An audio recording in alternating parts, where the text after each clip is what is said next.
Selamat siang Tribuners, Edison Bastari mengabarkan dari Kota Pramuli, Provinsi Sumatera Selatan. Saat ini saya sedang berada di rel kereta api Pasar Prabomuli.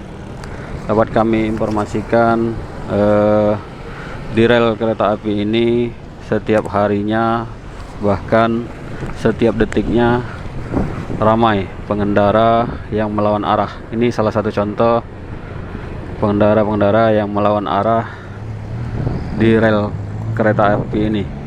Para pengendara menyeberang di rel,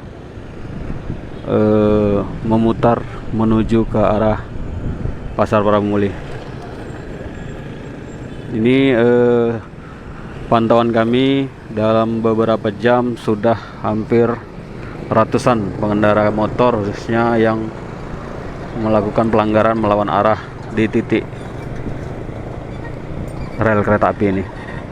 Padahal di titik rel kereta api ini ada pemberitahuan untuk tidak melawan arah dari pihak kepolisian.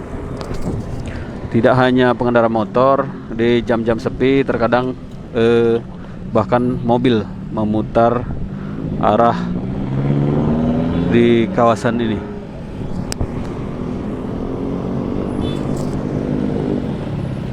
Nih, petugas satuan polisi lalu lintas sendiri terus memberikan himbauan dan bahkan berjaga di titik rel kereta api Pasar Prabomuli, Jalan Jenderal Sudirman, Kota Prabomuli ini. Namun para pengendara selalu kucing-kucingan ketika polisi tidak ada atau tidak ada pengawasan, maka banyak pengendara motor melakukan pelanggaran.